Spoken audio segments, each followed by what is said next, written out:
Welcome to 17 Ghosts. I'm Benjamin. This one is just gonna be messy, disjointed. Let's just jump into some things and get started. I've had a lot of thoughts over a lot of things, just trying to dissect anything I wanted to share, and that each thing is its own universe, each thing is its own existence in how I classify it. I am an abstract thinker. I make connections very abstractly.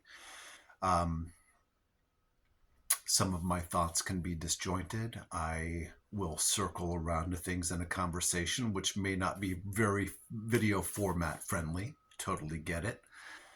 Um, and sometimes I forget to circle back to the main point. Not a pro at this. Some of my outtakes have been amazing.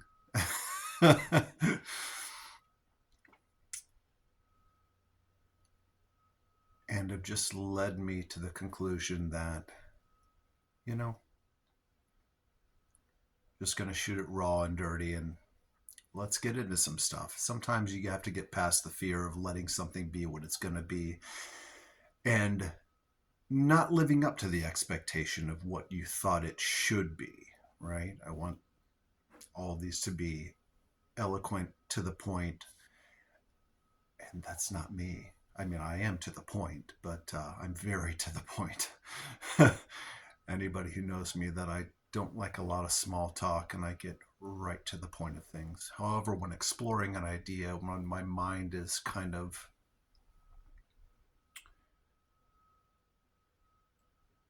drifting through the array of the wreckage of whatever the idea could be, right? Trying to put everything back together in some sort of noticeable form.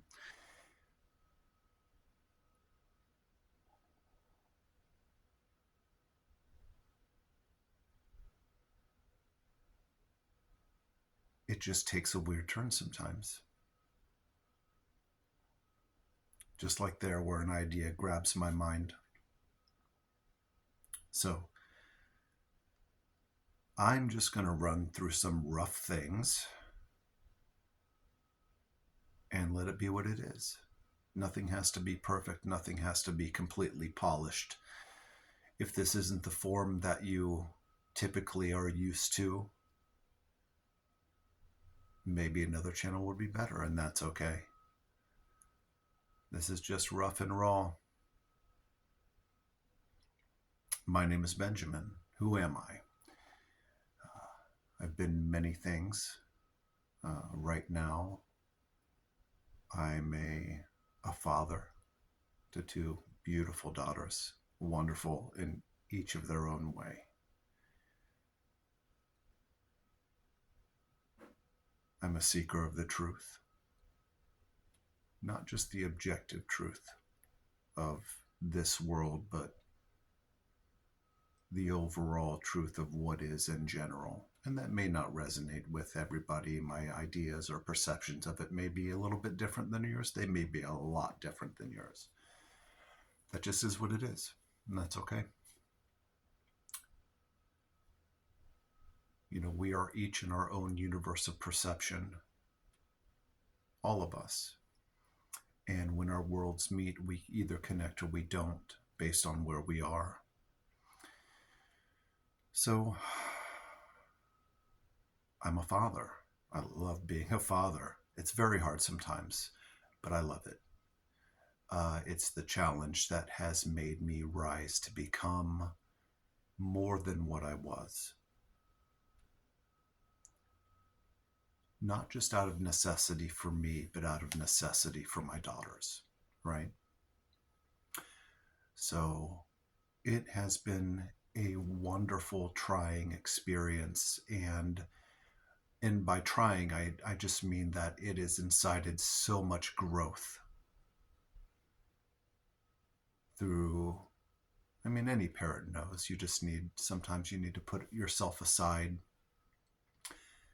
and be there for them how they need to be. And there's a wonderful thing that happens where you can see yourself in your children, and it brings up like a reflection of the inner self of you. So I mean, some of the things they're dealing with bring up some of the old things that I thought I dealt with or still need to deal with, or maybe I did deal with it, and now I'm able to help them conceptualize it, right? I don't want to fight their battles for them because that'll keep them from being who they are. But I want to help them identify the things that they need to work on to make them stronger and self-sufficient. I used to believe that I needed to save them from everything and that I needed to protect them from everything, which was such a weird concept now that I look back at it. But I used to believe that I had to save them and protect them from everything, and I don't know where it finally happened or when the thought finally came through and occurred. You can't protect them from everything, nor should you want to. Some of the best things that have happened to me have been the worst things that have happened to me. Undoubtedly. They have just been the absolute worst things at the time that has happened to me. And those worst things were the catalyst for growth, for becoming something more.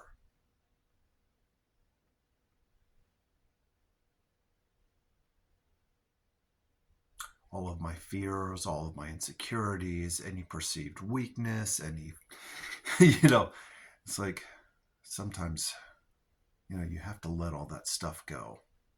What are people going to think of me? I've never really been attached to that.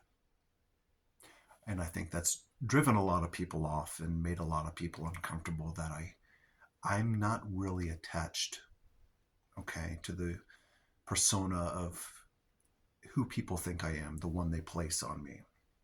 I've never been really attached to that. I've always been my own person. At times, I've sacrificed parts of that to try to belong or to try to be with somebody or try to be in their life, right? And that has not worked. Sacrificing who I am or pretending that I'm in the game of caring of how I'm seen by people just to be a part of the group. Never really been my style. Have I wanted to be part of groups? Yeah, there's times that I just like, why does everybody have all these friends? And I just don't connect with people in certain ways that other people connect with others, whether it be superficial or maybe at the times I just haven't been my genuine self to connect with those other people that would have found me genuine and formed that connection. So maybe it's just this weird mix-up of, at times when I've genuinely been myself, I was not surrounded by people who were in turn also genuine. And then when I was stuck in the game of trying to be this superficial persona of what people thought I was or what they needed me to be, that, they're different energies, right? So maybe that energy just misaligned with anybody that was potentially genuine in that time to connect with. And that's okay. I don't really have a fear of loss or fear of missing out or a fear of connection. I believe things will happen in their time, and that's okay. So again, this is how this format in my brain goes. So back to what we started off with. Who am I? I like to circle back.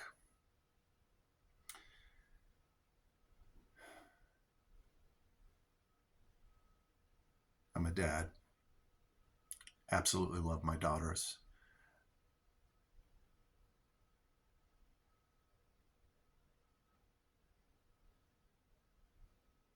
believe I've been many things over my lifetime, over this lifetime. That's not just, me here in this body.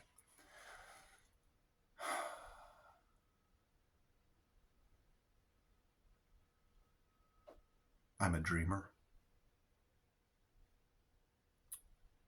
I love to dream beautiful dreams. And I love to put my energy toward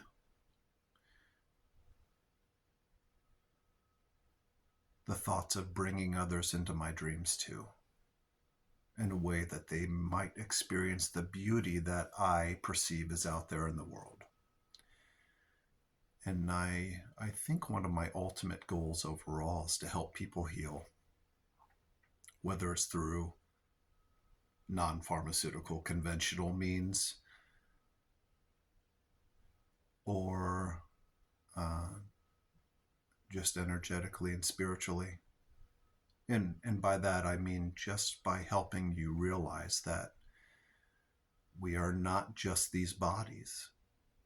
If it's just bringing the realization that, yeah, my name is Benjamin and I'm in this body now. I will not forever be in this body, and I will be many, many, many things. Eventually, we will be everything.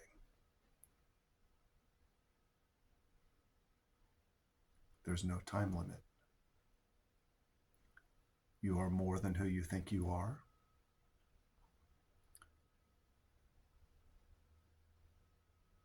And wherever you're at right now, that's okay. Wherever you're at mentally, that's okay. Wherever you're at spiritually, wherever you're at energetically, wherever you're at consciously. Everything happens in its time, right? Being drawn to this idea of fear of actually missing something, right?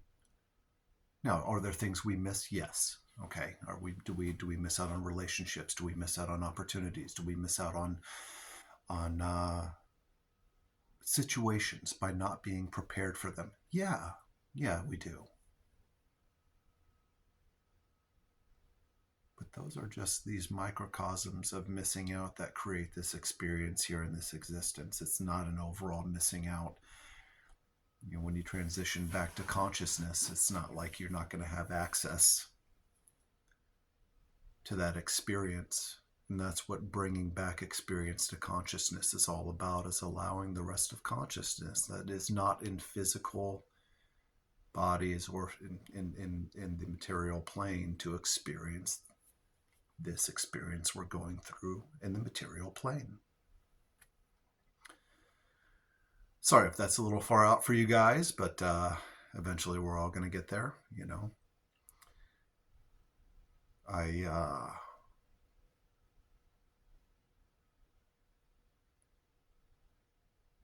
it's scary facing the world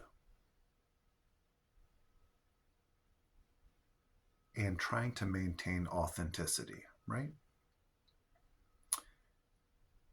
Trying to be authentically yourself. And what does that mean? It just means being true to the energy of who you are without being taken out of your energy or your mood or your path, taken off your path by all of these feelings of fear, inadequacy, all the things we can feel, right? Discouragement.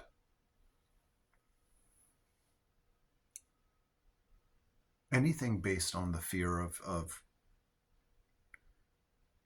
failing, just based on the metrics of success that we have in this world, what we think of as success. Many people think of different things. A lot of people think of monetary success with money, and a lot of people think of success if it's a life well lived with a loving family, being able to exchange those feelings of love and fulfillment, being able to pass those on to another being, whether it's your children or your mate, your lover, whatever it is, whoever you connect with, whoever you're able to transform through being in their lives, because that's what we really do. When we exchange energy, we transform that other person. There's a transformation that happens. That's such a magical thing. Is interaction is such this innocuous idea, but interaction is such a sacred thing that when we interact with each other, we indelibly change each other, no matter whether you recognize it at the time or not. It's such a magical thing.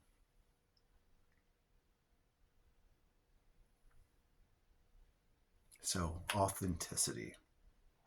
I was joking with somebody, a friend of mine, about raw dogging people with authenticity, right? You got to raw dog them with authenticity. I love a terrible sense of humor. Love it. And I think there's a struggle right now in perception of, sometimes I witness what is sold as authenticity, and it just doesn't connect with me. Maybe it connects with other people, and just maybe that's my perception of it. Where authenticity just seems so shallow, like you're being authentic for authenticity's sake, instead of just being yourself. There's no perfect. Every person is authentic in their own way, right? So authenticity may be more than what's expected, maybe more than just the show of it. So be yourself and raw dog people with your authenticity. Loved that. Be true to yourself. What does that mean? It can mean so many different things in different times.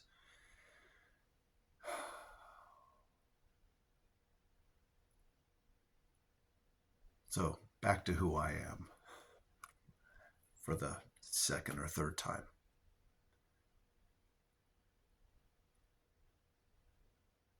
I'm a searcher.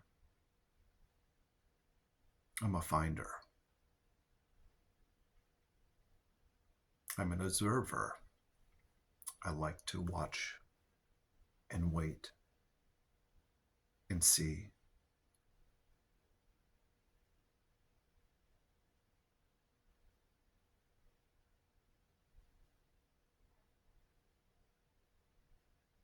I like the process of introspection. I like to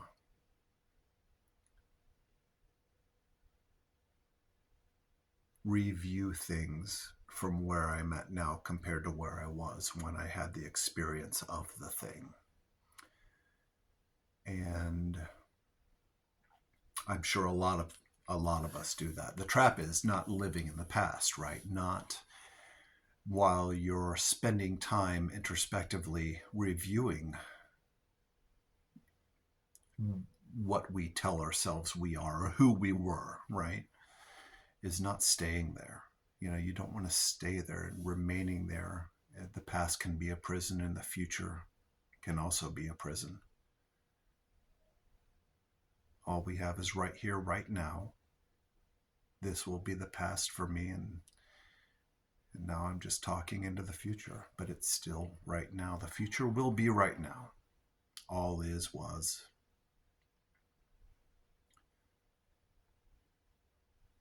Sorry to be so dramatically vague. That's just how I work sometimes.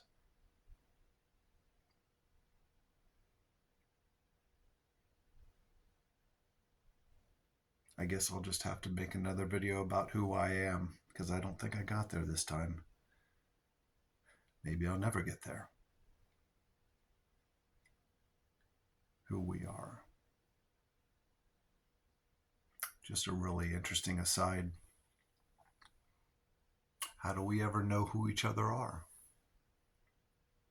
How do we know who someone else is? Because we are always in flux. We are always constantly changing. We are always growing with experience. We are always becoming. We are always becoming more new. and so are the people around you. They are always becoming something more new. And I think that was a very powerful line. Was it a Journey song? It's like, the joy of rediscovering you. The joy, I can't quite remember. What a powerful line. Because in relationships, we're always rediscovering each other. And I think has a lot to do with how we grow together or apart, right? You either grow together or apart, or you're just kind of stuck in this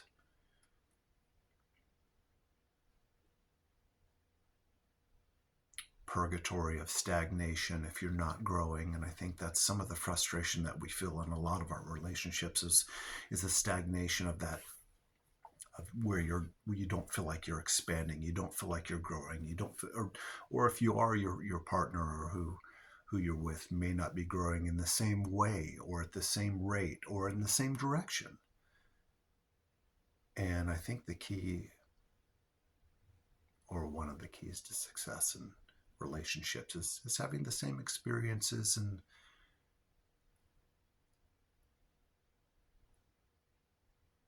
and rediscovering how that's changed your partner and yourself.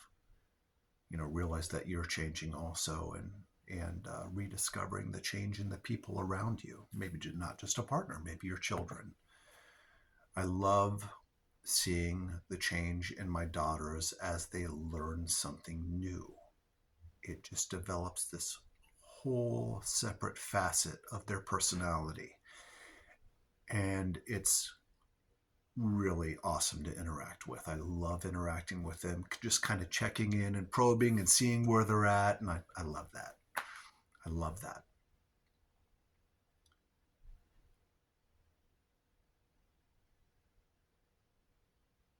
So I think we're 22 minutes in. I'll cut it here. We'll be back some other time. Thanks for joining.